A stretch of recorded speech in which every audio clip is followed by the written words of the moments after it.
गलत समझते हैं, मैं उनकी आत्मा को कैसे जागाऊं? उसे लोगों को जगाने की बात छोड़ के यदि अपने को जगा लो तो समस्या का समाधान हो जाए। आप आत्म तत्व को जानते हैं? आत्म तत्व के ज्ञाता हैं आप? जी समझ। है? क्या है आत्म तत्व? तत्व वास्तविकता मतलब वास्तविक सत्य है। एक है क्या? आपके कहाँ है? कौन है? आपने अनुभव किया? सत्य तो परमात्मा है ही है, सब कोई जानता है। ये तो गांव की गली के भी जानते हैं कि राम नाम सत्य है, सत्य बोलो मुक्ति है। जब मुर्दा ले जाते हैं बोलते हैं ना राम नाम सत्य है। आत्म तत्व का बोध क्या है आप? बोध मतलब समझा नहीं क्या है? बोध मतलब अर्थात बोध का अर्थ। पढ़ाई लिखाई के नहीं, तुम वेदांत पढ़ लो, दूसरे को ज्ञान देने चले, खुद को पता नहीं। दूसरे को इंजेक्शन लगाओ, दवा का पता नहीं, तो बीमार तो कैसे ठीक होगा? कैसे तुम्हारी बात मानेगा? आत्म तत्व का बोध है आपको? जी आत्म तत्व की मतलब मेरे अंदर जो साक्षात भगवान विराजमान है उनका साक्षात्कार। नहीं, आपने देखा है? आपने अनुभव किया? मतलब ऐसा मतलब बहुत तेजस्वी है और ऐसा लगता है कि नहीं, ये कोई बात थोड़ी। तेजस्वी तो भगवान सूर्य अव्यक्त है वैसे तो एक तरीके से अव्यक्त मतलब व्यक्त नहीं कर पा रहा हूँ मैं उसको मतलब शब्द में व्यक्त नहीं कर सकता हूँ उसको। मान का नाश हो जाए, मोह का नाश हो जाए, द्वंद्वों पर विजय प्राप्त हो गई, जो आत्म स्वरूप में स्थित है, जिसकी सारी कामनाएं शांत हो चुकी हैं, जो सुख दुख में समान है, वो परमात्मा स्वरूप हमारा है। और जब उसको जान लोगे तो दूसरा कोई है नहीं। एको ब्रह्म द्वितीयो नास्ति। तो किसका उद्धार करना चाहते हो? अपने अज्ञान का त्याग करो। यहाँ 10-20 लोग हैं क्या? ठीक है तो एको ब्रह्म द्वितीयो नास्ति सर्वम खलमिदम ब्रह्म। वो ब्रह्म अहम, अहम ब्रह्मा। अभी अरे नाम जप करो और पहले अपने आप को जीतो। काम विजयी हो, क्रोध विजयी, लोभ विजयी, क्योंकि आत्मस्वरूप निर्विकार है। नहीं स्वात्मा रामम विषय मृत तृष्णाम भ्रमयति। परम तुम्हें धन्यवाद देते हैं इस बात का कि नौजवान होकर अध्यात्म के विषय में जानना चाहते हो, भगवान के मार्ग में चलना चाहते हो। भगवान ने तुम्हें साधु संग दिया है तो उसका रंग अपने ऊपर चढ़ाओ, और जब खुशबू आ जाती फूल में तो भौरों को लाभ अपने आप मिलने लगता है और निमंत्रण नहीं देना पड़ता। भौरे अपने आप आने लगते हैं और पराग लेकर के तृप्त होने लगते, झूमने लगते हैं। तो पहले नाम जप करो और हर इंद्री पर नजर रखो कि वो सत में है या असत में है। मन संसार में भोगों की तरफ जा रहा है या परमात्मा की तरफ जा रहा है, और वो परमात्मा स्वरूप जब बोध होगा तो वो जीव का स्वरूप है आत्मा, जो स्थूल से, सूक्ष्म से और कारण से, तीनों से अलग है। और अभी सारा का सारा दारो मदार शरीर ही पे है बच्चा। अभी तुम शरीर में स्थित हो, स्वरूप में स्थित नहीं है। नहीं, जैसे डॉक्टर देख के बता देता ना पीलिया है कि नहीं है, रोग है कि नहीं, ऐसे अभी स्वरूप बोध थोड़ी हुआ है। अभी तो पढ़ लिख के बात कर रहे हो, स्वरूप बोध थोड़ी हुआ है। जब स्वरूप बोध हो जाएगा तो तुम्हारे चेहरे का, तुम्हारे नेत्रों का, तुम्हारी भाषा का परिवर्तन हो जाएगा। चलो असलियत में चलो तो योद्धा बन जाओगे। माया पर विजय प्राप्त करके अपने स्वरूप का बोध हो जाएगा। स्वरूप बोध होने के साधन, पहले लोक परलोक के समस्त भोगों से वैराग्य, फिर विवेक, ऐसे जोर का जो सत में स्थित करके असत का त्याग करा दे, फिर इंद्रिय विजयी, सम दम मनोनिग्रह, तितिक्षा, गर्मी सर्दी मान अपमान सुख दुख लाभ हान सब समान भाव से सहने वाला, समाधान चित्त परमात्मा में स्थित, और भारी मुमुक्षुता, मैं कैसे ब्रह्म तत्व को प्राप्त करूं। भारी मुमुक्षुता, व्याकुलता, घोर वैराग्य, उसे दूसरा कोई दिखाई देता है। अभी अच्छा भक्ति में हो बच्चा, चाहे ज्ञान में हो, मेरे तो गिरधर गोपाल दूसरे में। अभी तुम खुद ही स्वाद नहीं लिए बच्चा, और तुम स्वाद देने चले हो। यही तो गलतियां हो रही बहुत। इच्छा खा नहीं और बस बिना वैराग्य के ज्ञान कहा। बिन विवेक वैराग्य भक्ति बिनु सत्य नए को मानो, भगवत विमुख कपट चतुराई सो पाखंडे जानो। अगर अंदर हमको बोध नहीं हुआ, हम दूसरे से बात करें तो पाखंडी कहा जाता है। तो आज इसके बहुत बोलबाला है पाखंड का। बच्चा तुम अच्छे साधक बनो, नाम जप करो, शास्त्र स्वाध्याय करो और सब में भगवत भाव करो। और अभी उपदेश देने की बात मत करो, चुप हो जाओ, पहले अनुभव कर लो, तब फिर आगे खुद प्रकाश होने लगेगा। और अगर यही शुरू कर दिए तो चार लोग तुम्हें नमस्कार करेंगे, बढ़िया ज्ञानी हो, धर्मात्मा हो ऐसे, लेकिन हाथ कुछ नहीं लगेगा। हमारी बात मान लो तो चल लो। अब आप भगवान ने भेजा है हमारे पास तो इसीलिए तो भेजा है, नहीं हमने तो बुलाया नहीं, हम तो किसी को नहीं बुलाते, पर भगवान ने भेजा इसलिए सत्य मार्ग में चलो। ठीक है, अभी इंद्रिय पर विजय प्राप्त तो हुई नहीं, मन पर विजय प्राप्त हुई नहीं, तो स्वराज्य सिंहासन पर कैसे, बिना सेना को मजबूत किए और विपक्ष को जीते राजा विजयी कैसे हो गया? आप विचार करके देखो, हम तुम ऐसे घर की तरह बात करते हैं। हाँ, जब इंद्रियां और मन ऐसे शांत हो जाए, जैसे ये दीवाल घड़ी के सेल हटा दो तो मिनट की सुई मिनट में, सेकंड की सेकंड, हिलेगी भी नहीं, सेल हट गया ला, हिलेगी भी नहीं। ऐसे दुर्वासना भस्म हो गई, मन और इंद्रियां और बुद्धि सब परमात्मा स्वरूप में स्थित। वो व्यवहार फिर जो करता है वो परमात्मा स्वरूप व्यवहार होता है। उसकी वाणी, उसका दर्शन, उसकी चेष्टा सबको भगवत प्राप्ति की तरफ खींचती है, सबके पाप नष्ट होते हैं। सतरति सतरति लोकांतारे, तो अच्छे बनो। वही बनने के लिए तो भगवान ने तुम्हें, तो सच्चे बनो, बहादुर बनो, वास्तविक ब्रह्मबोध प्राप्त करने के लिए प्रयासरत रहो। कि भगवान की सत्संग सुनो, शास्त्रों का स्वाध्याय करो, नाम जप करो, दूसरों की सेवा करो, और गुप्त रहो। अभी प्रकाशित मत हो, और गुप्त रहे तो आगे चलकर मजबूत पहलवान बन जाओगे, फिर परास्त कर दोगे विकारों को, और जिसको पकड़ोगे उसको खींच के बाहर कर दोगे। अभी नहीं, अभी नहीं, अभी चुप रहो, शांत रहो, बहुत अच्छे बच्चे हो, पर सतमार्ग में आगे बढ़ो अभी। ठीक है। हाँ। किसी को उपदेश ऐसा, अगर कभी कोई मित्र है तो उसको ऐसे उपदेश दिया जाता है कि हम सत्संग सुने थे, तो उसमें संत जी बोल रहे थे कि अगर जीव अपना कल्याण चाहे तो ऐसे ऐसे। ये व्यक्त नहीं होना चाहिए कि ये मेरा उपदेश, मैं अपने को बहुत छोटा मानकर, दैन्य मानकर की बात बताता हूँ, गीता जी की ही बात बताता हूँ। हाँ, और शांत।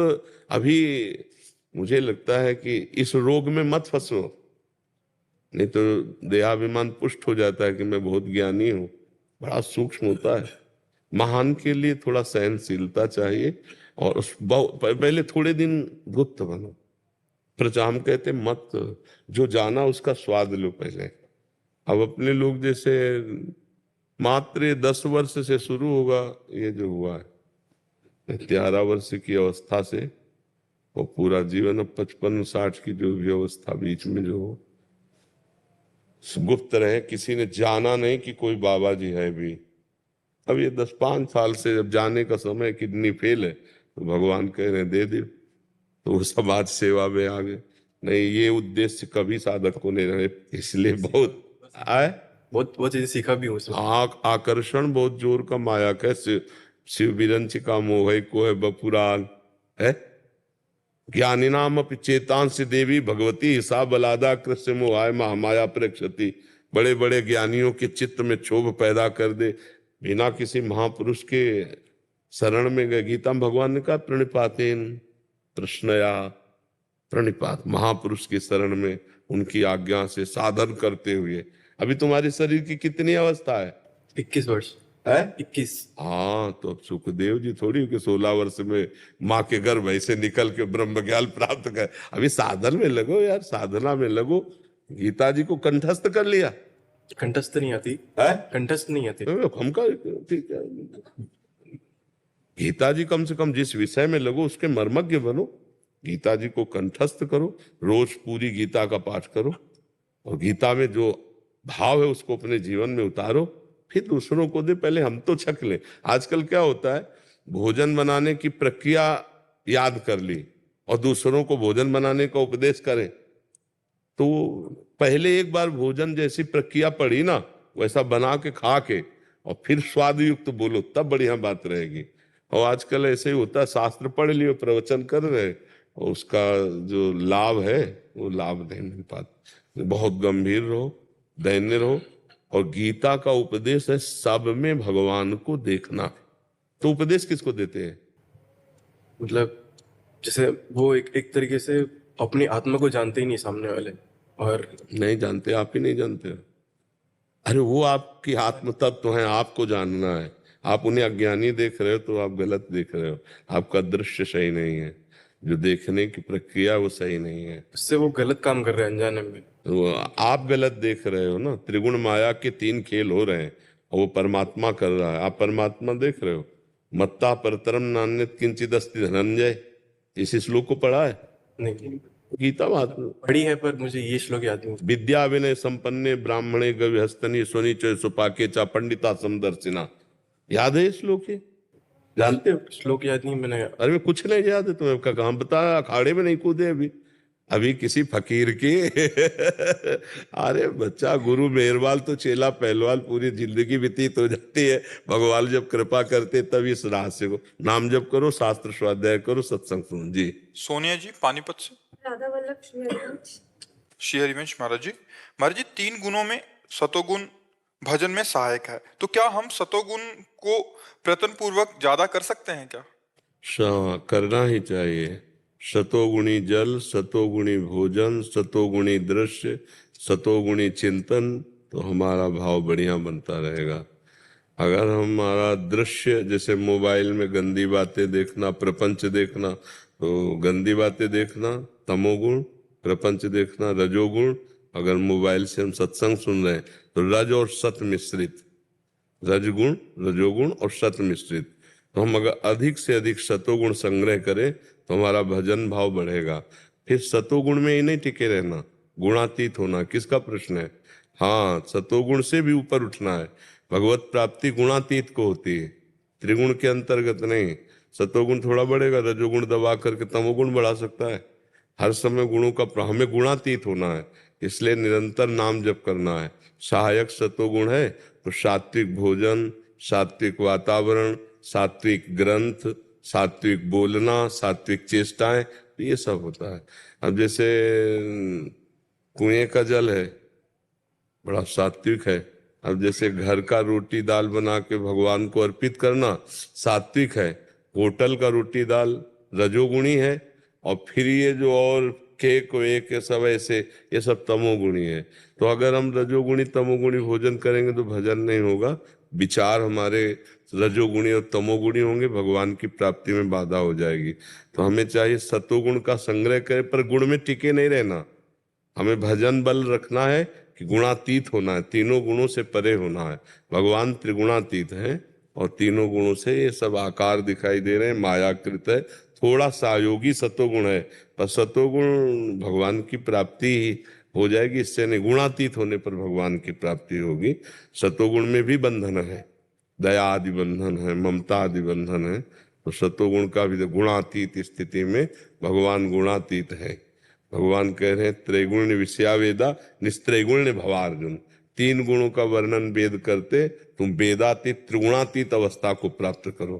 तो इसलिए खूब नाम जप करो, सत्संग सुनो, शास्त्रों का स्वाध्याय करो, खूब परिवार की जो धर्मयुक्त सेवा करो। सेवा से शरीर पवित्र होता है और नाम जप से अंतःकरण पवित्र होता है। शास्त्र स्वाध्याय सत्संग से बुद्धि पवित्र होती है। तो आप परम पवित्र हैं ऐसा अनुभव हो जाएगा। आपका जो भगवान का अंश है ना, चेतन अमल सहज सुख राशि, वो परम पवित्र स्वरूप है। परम पवित्र से ही परम पवित्र भगवान की प्राप्ति होती है। राधे राधे। कैसे हुआ जा सकता है? अभी बताया ना आपको, नाम जप जी नामन मंगल लोक त्यों सुहरि पद भज न विलंब कर। भगवान का आश्रय लेकर नाम जप करो तो उससे तुम्हारा अंतःकरण पवित्र होगा, मन पवित्र होगा। शरीर से सेवा करो, तुम्हारा शरीर पवित्र होगा। जब हम सत्संग सुनते हैं, शास्त्र स्वाध्याय करते हैं, तो बुद्धि पवित्र होती है, उसके पवित्र विचार होते हैं। तो बुद्धि हमारी फिर त्रिगुणातीत होती है। जब हम भगवान से जुड़े रहते हैं ना, मय्येव मन आधत्स्व मयि बुद्धिम निवेश है, तो निवसस्य मय्येव अतोर्ध्वम न संशया। भगवान कह रहे हैं यदि जो साधक अपना मन बुद्धि मेरे में लगा देता है तो मेरे में ही वास करता है। भगवान में स्थित रहना त्रिगुणातीत, और जगत में स्थित रहना ये त्रिगुण के अंतर्गत है। जब जगत में स्थित रहना हो पड़ता है, क्योंकि कर्म तो हमारे उसमें भगवान को भावना करो ना, कर्म क्षेत्र तो भगवान की पूजा मानो ना, भगवान से जुड़े रहना है ना। जैसे मान लो हम आपसे बात कर रहे हैं तो मेरे भगवान आपके रूप में आपके अंदर बैठे हैं, वो मेरे से बात कर रहे हैं। मुझे जो भी सेवा करनी पड़े तो सब में भगवान का भाव करें, और जो हम कर्म कर रहे हैं वो भगवान की पूजा करें, वही पूजा मान लें। जब युद्ध करना, गला काटना भी भगवान की पूजा है। भगवान कह रहे ना अर्जुन से, मामनुस्मर युद्ध च, मेरा स्मरण करते हुए युद्ध कर। तो हमारी तो हर सेवा भगवान की पूजा है, तो हम कर्मों से ऊपर उठ जाएंगे, ऐसे कर्म हमें बांध लेंगे। और जब हम कर्म को भगवान की पूजा मान लेंगे तो कर्म योग हो जाएगा, और कर्म हमें बांध नहीं पाएंगे। कर्म जो है शुभ अशुभ दो ही प्रकार के कर्म होते हैं, वो हमें बांध नहीं पाएंगे। क्योंकि हम भगवान के लिए जब कर्म करेंगे ना तो पूजा बन जाएगी। जब अपने लिए कर्म करते हैं तो बंधन बन जाता है, वो वासना पैदा करता है। तो त्रिगुणातीत हमें करने के लिए सब में भगवत भाव और सब कर्म भगवान को अर्पित। तो हम भी भगवान को अर्पित, तो गुणातीत हम हो गए। भगवान ही गुणातीत करते हैं। भगवान कह रहे देवी हेसा गुणमयी मम माया दुरत्तया। बहुत कठिन है त्रिगुण माया को पार करना, पर मामे ये प्रपद्यन्ते, तो माया में तम तरन्ते। जो मेरी शरण में आ गए वो माया से तर जाते हैं।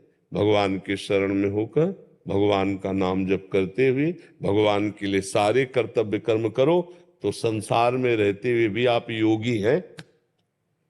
और जंगल में रहे और मन विषयों का चिंतन करे तो वहां रहता हुआ भी वो भोगी ही है। योगी चित्त से जो जुड़ा हुआ भगवान से है, वही योगी है। बाहरी कार्य तो हमारे संसारिक हो रहे हैं, देखने में व्यापार है, नौकरी है, कोई पढ़ा रहा है, कोई डॉक्टरी कर रहा है, पर ये सब भगवान की पूजा बन जाएंगे यदि नाम जप करते हुए उसे कर्तव्य मानकर भगवान के लिए हम करें, तो निश्चित भगवान की पूजा बन जाएंगे और वो गुणातीत स्थिति को प्राप्त हो जाएगा। इन्हीं गुणों के कार्य करते हुए भी, गुणमय कार्य करते हुए भी वो गुणातीत। जैसे कीचड़ में ही कमल खिलता है, जल में ही पोषित होता है, पर एक बूंद भी जल नहीं होगा, निकाल के देख लो। ऐसे ही माया में शरीर है, मायामय है और माया में है, सारे कार्य बर्ताव हो रहे हैं, लेकिन आप भगवान के चिंतन से स्थित होकर भगवत भाव से, तो जो जल में कमल का फूल रहे ऐसे माया में रहता हुआ वो त्रिगुणातीत हो जाता है। समझ पा रहे आप? आकांक्षा सिंह जी भोपाल से। राधे राधे महाराज। राधे राधे महाराज जी।